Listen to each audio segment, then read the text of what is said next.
Matt, Karen, welcome back to the live stream, the Heritage Breeders live stream here. You guys ready to go? Yes, we are. Karen shook her head yes, but I'm not sure that was convincing. Yes, I cannot wait. Perfect. So tonight we're going to talk about the final selections. You guys walked us through some culling and some selection topics 2 months ago, and this is kind of part two. So everybody who survived your initial advice and is now it's the championship bracket, right? We have to figure out who's going to make it into the spring and who's going to become the breeders, and that's what we're talking about tonight, right? Exactly. Okay, and this presentation will be recorded for playback. We're recording live, but it's going to be available on YouTube for playback and review at any time. So we'll go through Matt and Karen's presentation. They have something really awesome prepared for us, and then we'll break, and then we'll do Q&A, just like every other month that you guys have been. So you can feel free to chat in the comments, ask questions, because we will come back and get those questions. And unless something's really, really topical or really, really relevant to what's happening, we will let the questions accumulate till the second half, as I mentioned, and you can, and we'll answer them. We'll just have a roundtable style discussion, but you guys are welcome as listeners to just kind of hang out there and have your conversation in comments as well. So it's always been nice to see that. So I don't need to talk much longer, guys, unless you have anything you want to talk to us. Karen, why don't you just remind us what you're breeding and where you're living at? I live right outside of Raleigh in North Carolina, and I breed Rhode Island Reds. All right, Matt, how about you?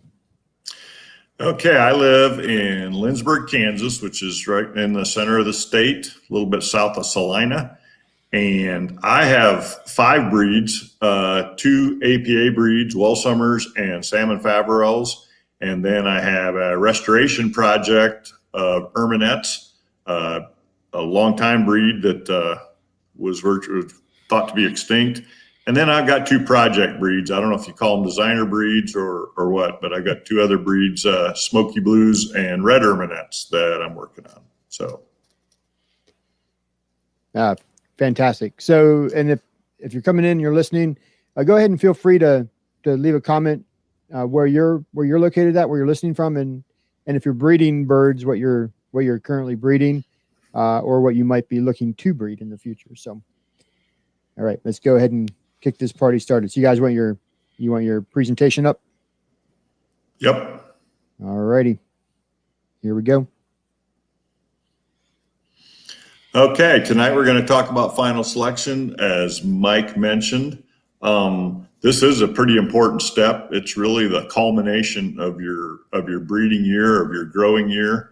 And so the decisions you make through this process are really going to impact. They're going to have a lot of impact on your next year's hatch. It's really going to set the tone for what you're going to raise and what you're going to see through next year's grow outs. Before we dive into this too deep, though, I would like to say that Karen and I are not here representing ourselves or presenting ourselves as experts. We are here explaining our approaches and our philosophies. I know there are other experienced breeders on this call tonight. Aaron Angelo and Lisa Van Horn are 2 that come to mind. And so, in the chat section, feel free to contribute and join the talk, via the round table section like Mike was referring to. We're going to miss stuff, and there's certainly opportunities for you to present some tips that you found helpful and point out some areas of emphasis that we may have missed. You want to go ahead and hit the slide, next slide. For me, the preliminary selection, as was presented 2 months ago, was a lot about data, kind of going through these birds and coming up with a score or a scale. Final selection is a little more nuanced. I wouldn't, maybe more art than science. It's a little less about statistics and measurements, and it's more about, answering questions like, does this bird look like it should, relative to, is this a Rhode Island Red? Is this what the Rhode Island Red's supposed to look like? Is bird 1, 2, 3 a better example than bird 4, 5, 6? And so it is something to take your time with, to be thoughtful with, and not something to rush through. And so, we've taken these birds through preliminary cull. Early on, we were really emphasized that 16-week growth rate and weight. Hopefully we have identified most of the disqualifications and defects through that earlier process, although we can't totally ignore them. And, we took a good look at best type. Why do we need to do another selection? Well, as you can see by these two pictures, the picture on the left is a 7-pound, 16-week-old Rhode Island Red, and we're talking about doing a second selection at 30 weeks. So 14 weeks later, that bird has matured into a significantly different looking animal. That is a mature male ready for the breeding pen. And so there's a big difference between those two birds. And it's kind of like us as teenagers and us as adults. Hopefully we didn't get culled as teenagers. Next slide. Okay, we're going to talk a little bit about what we need to be prepared for final selection. A breed standard. We talked about this quite a bit in preliminary selection. You need a goal. You have to have you have to know what you're looking for. You have to know what you're shooting for. You have to know the target. And the breed standard is pretty important. For most folks, that is the American standard of perfection. In my case, as we talked about earlier, I've got a couple different projects I'm working on. So 2 of my 5 breeds, we use the standard of perfection as our guideline. With my Erminette project, there's a couple of us that are looking to take that bird to a breed. And so we have actually written a standard and we're breeding to that standard, although sometimes the genetics are going to vary a little bit. And so, we've got a standard that's kind of a work in process. And then of course, with my project breeds, as we get a couple generations into those, we will also be trying to develop a standard. So once we share those birds and distribute them around the country, other people know kind of what to expect from them and what to shoot for as breeders themselves. Next slide. And we're bringing back the scale. Weights are important. And, one of the things at 30 weeks, these birds should be approaching standard weights.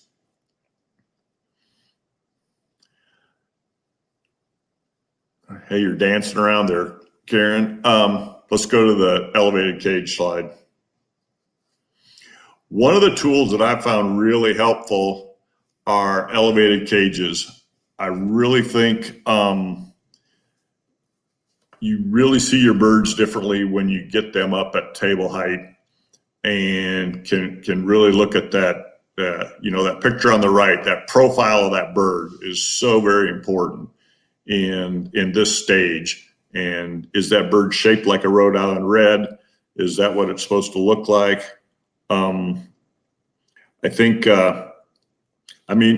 don't want to, there's a lot of things you can spend your money on, and buying these show cages, it's not like it's something you have to do, but I think if you can get these birds up at eye level, you're really going to see a lot about these birds that you're not going to see, looking down on them as you walk through the coop. And so if there's any way you can figure out a way to get your birds up off the ground where you can see them and look at them horizontally, I think it's definitely worth your while to do that. It's going to make your selection process easier and more effective. Next slide. Find a mentor. Tonight, we're going to kind of cater this presentation, or we have been catering these presentations towards folks that are new to the fancy, new to breeding, new to this business. And so I don't know that I can emphasize enough how important it is to find a breed mentor to help you through this process. An experienced person can save you a lot of time and aggravation, walking you through this process early on. This is a fun venture, and it can be very rewarding, but there's a few traps, and having somebody with some experience can really help you early on. Just my own confession is I've been doing this for 7 years now. And this fall of 2020 is the first time I went through my birds without my breed mentor present. Now, that's not to say I couldn't have done it earlier. And I certainly felt very confident doing it this year by myself, but there's a lot of value to having an experienced set of eyes looking at those birds. And I would consider it of utmost importance, especially those first year or two through those birds. And where do you find one? Well, part of our one of our goals, or part of our mission here, is to develop a group of breeders. And so, eventually, or hopefully, that through the Pastured Poultry Producers Association, we can pull together some of this expertise. There are already experienced breeders on board, and so we want to kind of grow that over time, and hopefully this organization can be one of those great sources. Another source is just the APA sanctioned shows. If you want to go to those shows and network, obviously a lot of those exhibitors are breeders, and getting to know some of those folks, and especially if they're showing breeds that you're interested or breeds you want to raise, there's an opportunity there to meet some of those folks that might be local to your area and develop a relationship. The one thing with the show people is you will want to emphasize to them that you are going to be looking at your birds from a production standpoint, and you're going to want to emphasize those production traits when you do your selection. So your area, the way you look at these birds might be a little different than how the show folks look at them, but an experienced breeder is still going to be able to help you navigate through this process and do a good job. Just about every breed in the standard has a national breed club. And so joining that breed club and communicating with those members, it's possible to find somebody that lives close by or that can coach you. And so that's another area you can talk to. And then just your local poultry clubs and swaps. I don't spend a lot of time myself going to shows. That's not really my area of emphasis, but 4 or 5 years ago, I started attending a local swap. It turned out to be a great place to get rid of a lot of my cull pullets. It's a pretty vibrant market, and there's a lot of activity. And by virtue of attending that over time, I met a lot of local breeders, and there's probably 3 or 4 folks in the local area that I would consider good breed mentors for someone starting out. So there's a couple different ways, but I would definitely encourage someone to find somebody that's done this before to kind of help them through this first time. Can save you a lot of grief. Next slide.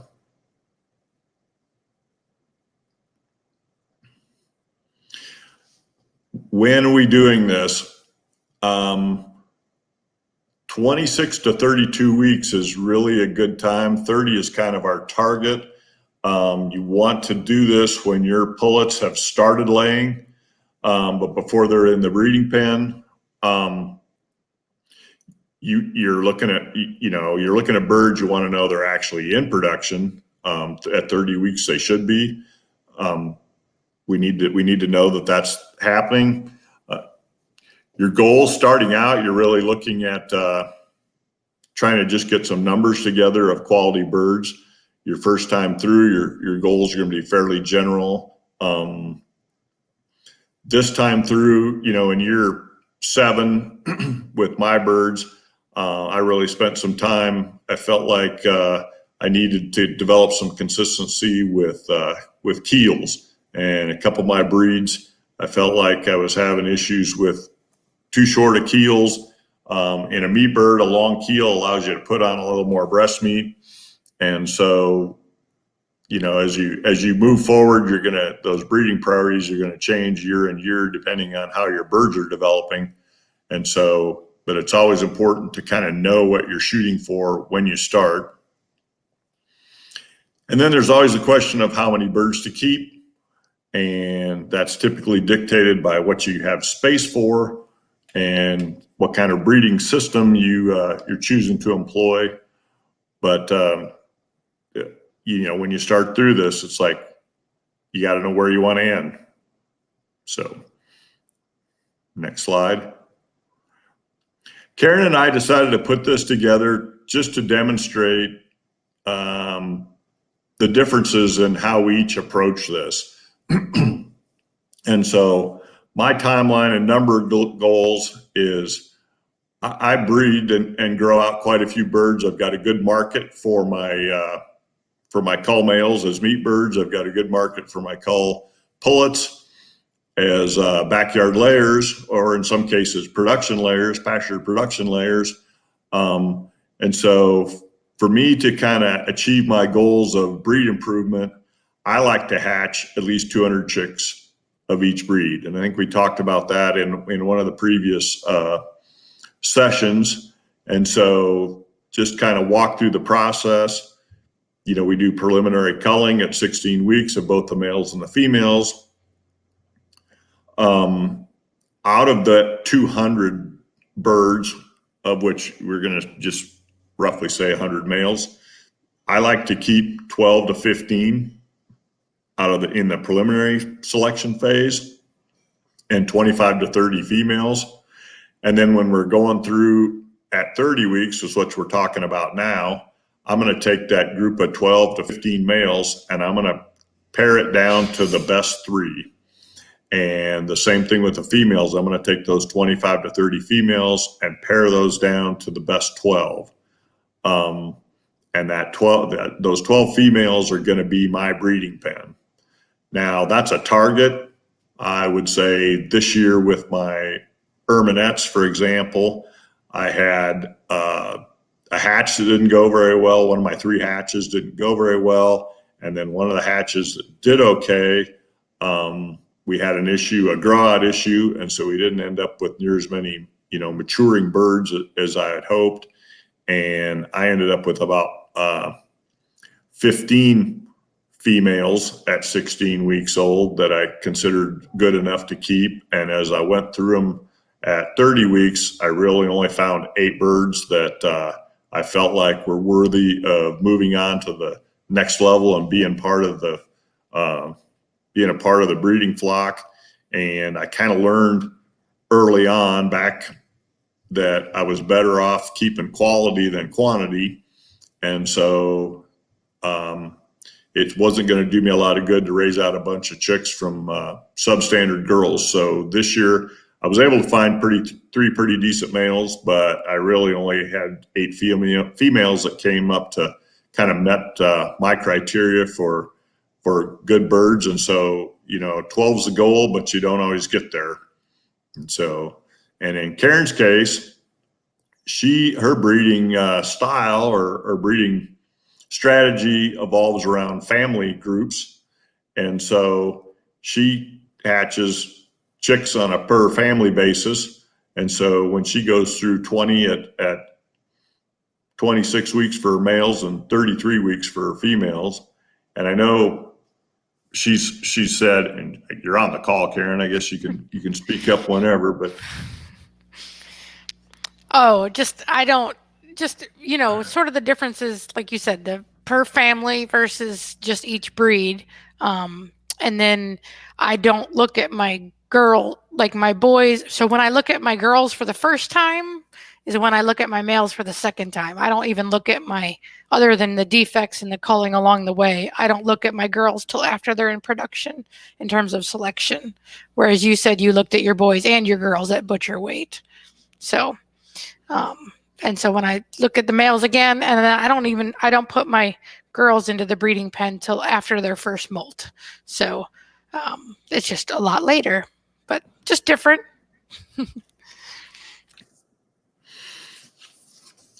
Anyway, there's two different approaches to this. There's, like I said, there's not any, this is the right way or this is the only way.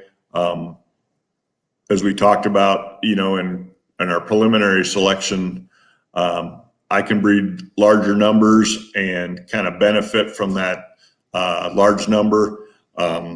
Karen does a little more targeted mating. She can kind of match up strengths and weaknesses and be a little more focused in her breeding strategies. Okay, next slide.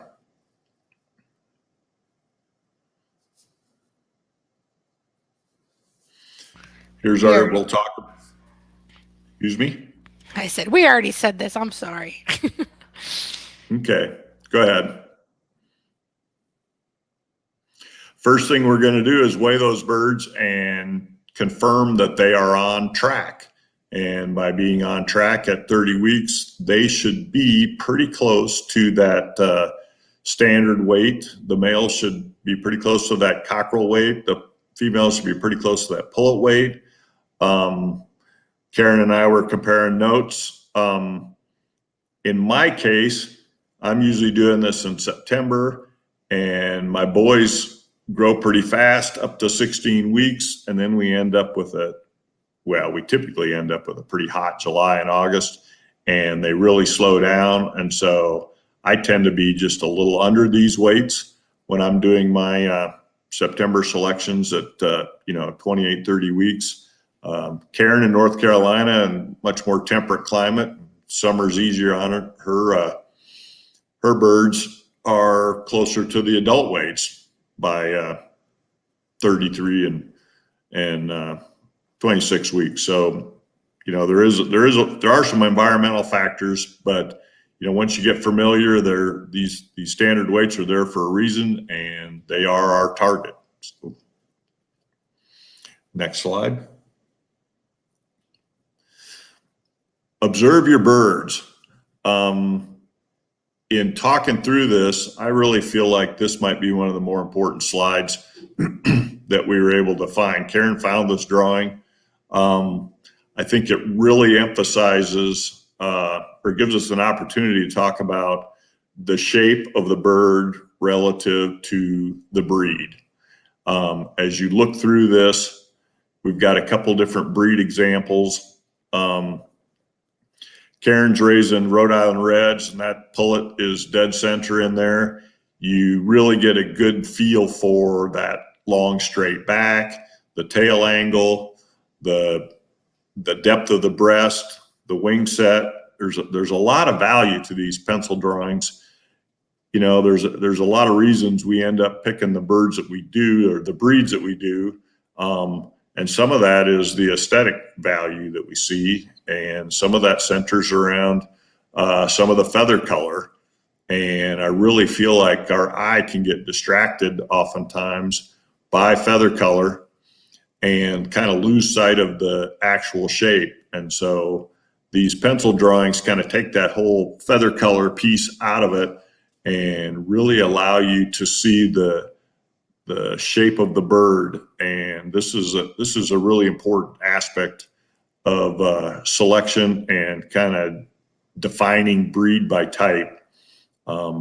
I have heard of folks that take these pencil drawings and convert them to a silhouette, a little bit like what we have on the right. That's another way to do it. If you're working with some of these breeds that maybe have an all-white version or an all-black version, you can study good examples of those and get an idea of what kind of shape your bird needs to have. I found it interesting in working with my Erminettes.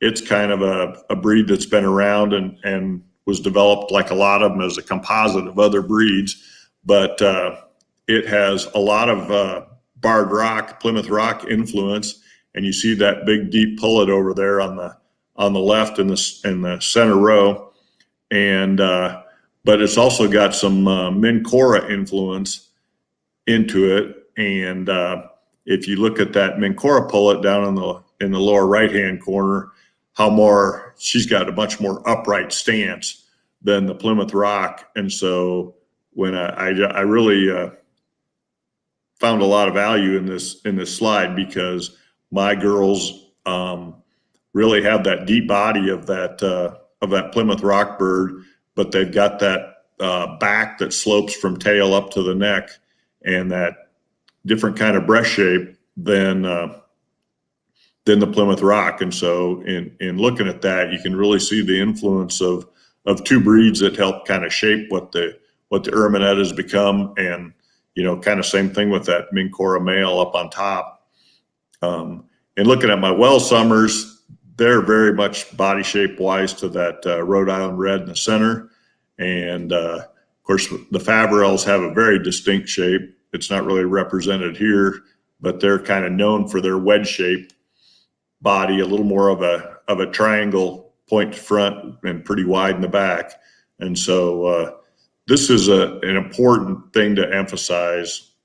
Understand what these birds are supposed to look like, your breed relative to other breeds, and get that image kind of cemented in your mind. And if you can find something like this and print off copies of it, and when you're watching these birds grow, take this piece of paper out in the coop with you, out in the pens with you, and start trying to visualize what this drawing would look like in the flesh, feathered out in your pen. And it's going to go a long ways to helping you pick a good bird out of your group. So next slide, Karen. Then we're going to look at, just some of the components of structure and type. Heart girth, you got a couple of examples. That bird on the left is a nice thick bird, nice wide back. Obviously, the bird on the right's significantly more narrow. It's a really striking example of the difference between a good solid bird and a bird that's way too narrow. Next slide. And here we got body depth example. Back to those silhouettes. The bird on the left, that breast juts out and then kind of gets pinched back, and that bird on the right is just much more solid and smooth all the way through. Next. Skull width. Again, you got a pretty, Karen was able to find some pretty good examples. The bird on the right, it's a nice wide head. A lot of that skull width, the old timers will tell you, really translates through to the whole bird. And so the bird on the right is obviously the superior bird in this scenario. Next. And here's what the summation of this is. Body shapes all add up to good or bad type. Karen was graciously provided us with a Rhode Island Red example that maybe misses on a couple of counts. And so she's a pretty harsh critic of her own birds. And so this guy, he doesn't have quite enough long back. His tail's too high. She cut him up pretty good. Yeah, you don't have to read all that. Yeah. Okay. Well, we'll go to the next slide.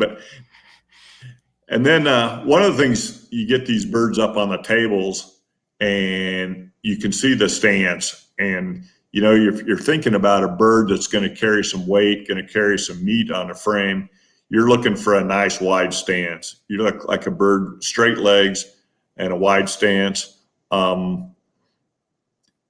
You get birds that my well summers are prone to it. In some cases, the erminettes, where they put on they develop a frame rather quickly and then add weight later, and sometimes those legs develop a little awkwardly, and you get that knock-kneed look that comes from that stew pot bird over on the right. And so yeah, you get those guys up on the table, you get them walking around a little bit.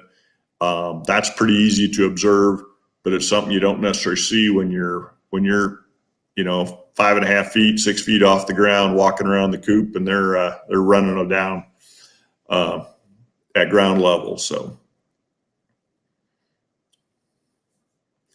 and then we talked a little bit about carriage in that other slide. Here's the expanded version. I just think it's interesting to compare the various breeds. You look at the males in that across that second row, and kind of carriage is kind of how that back relates to the breastbone and flat backs versus backs sloping up. You can really see it on the pullet slides. There's those tall carriages like that Mincora, where the back of the tail is really high, lower than the neck, and then you got a couple of other breeds like the Plymouth Rock, where the tail's actually higher than the point where the back hits the neck. And you've got certainly examples of level birds like the Rhode Island Red. And so just knowing how your bird is configured and what it's supposed to look like is really important. Next. Temperament. Another reason I like to get my birds up on a cage is to observe how they behave. Theoretically, they should be calm. Obviously, if you haven't handled them a bunch and you get them up on in a cage where they feel a little exposed, they are going to be nervous, and they can bump around a little bit and kind of misbehave. But they should get up there and settle down pretty well. If you've got birds in there that are trying to blow out of the top of the coop and do that more than once, or seem twitchy and jumpy, you know, every time you make a move towards them, that's a problem that's gonna carry into your breeding pen. You know, those flighty, nervous hens, they tend to go out of lay about every opportunity they get, so they get disturbed. For one reason or another in the coop, and they take a couple days off of laying. It takes them a couple days to get back into production. They're hard to manage, they're hard to handle. And the other thing, you know, flighty birds are going to raise flighty chicks. It's something that you want nice, calm, steady birds that are going to kind of work for you and work with you. And so, bad temperament, flighty birds is definitely a defect that you want to breed out of your flock as much as possible. Next slide.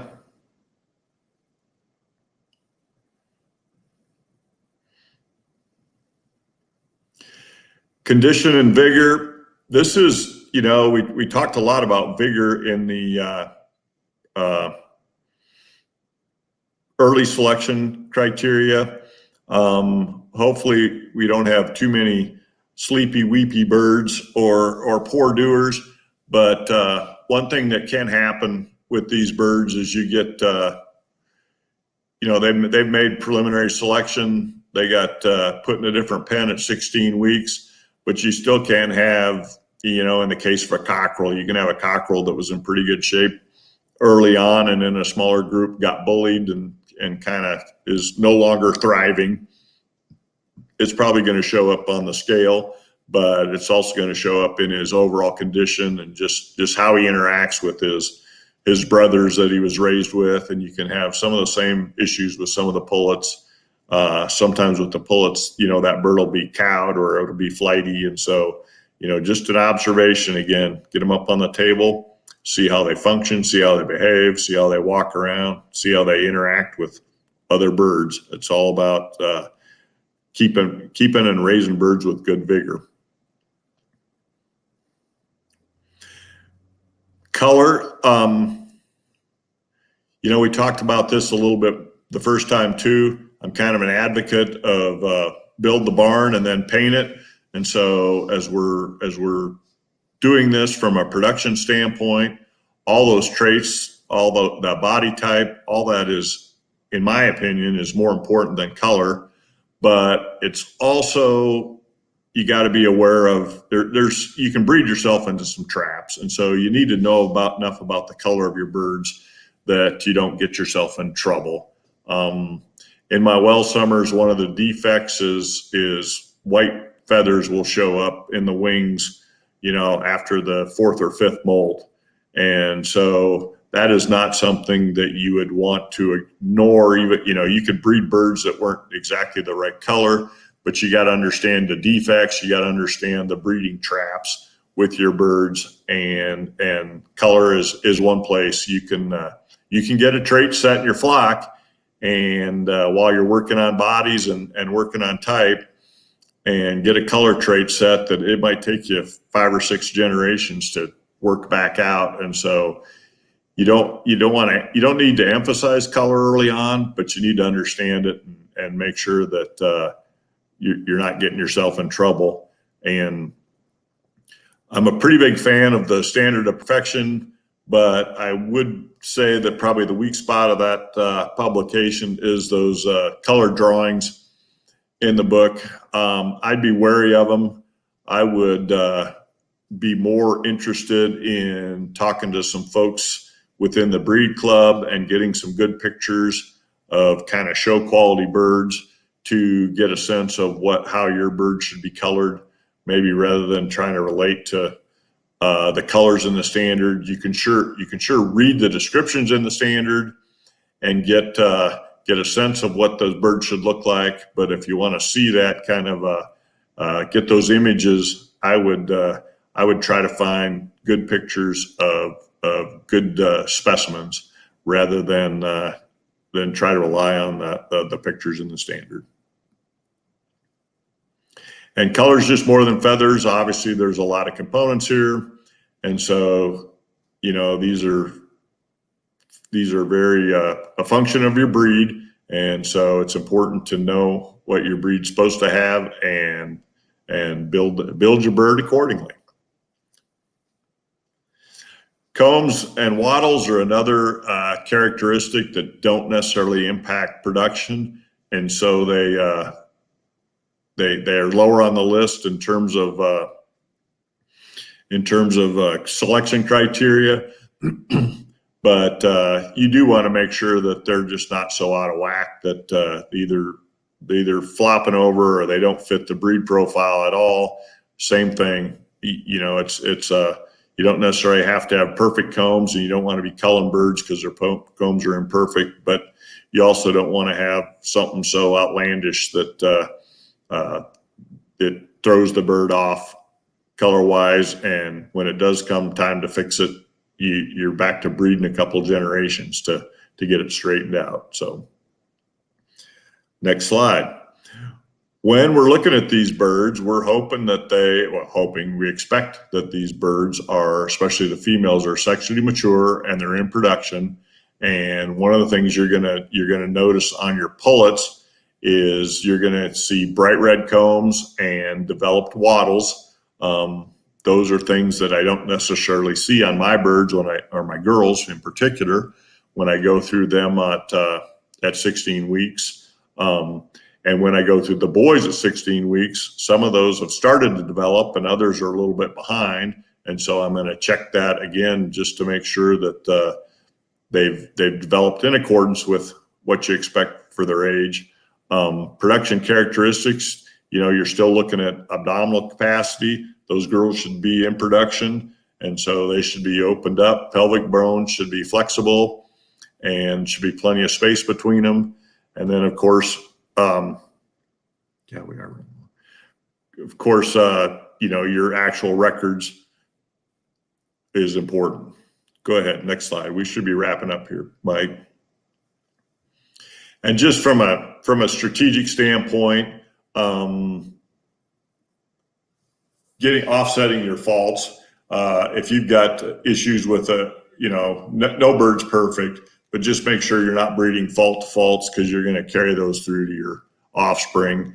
And so just if you can find a male bird that offsets some of the faults of your females, or vice versa, that's a good strategy to kind of clean that up over time. That can be it. Okay.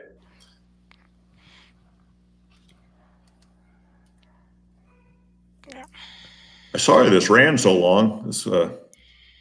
There's more information there than I realized.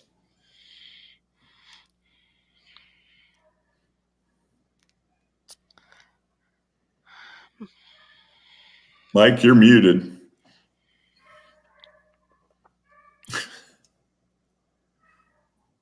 Ha. How about now? Okay. Yeah. All right. Hey, thanks, guys. Thanks, Matt. I know there's a lot of stuff there. It's a lifetime to plow through it all.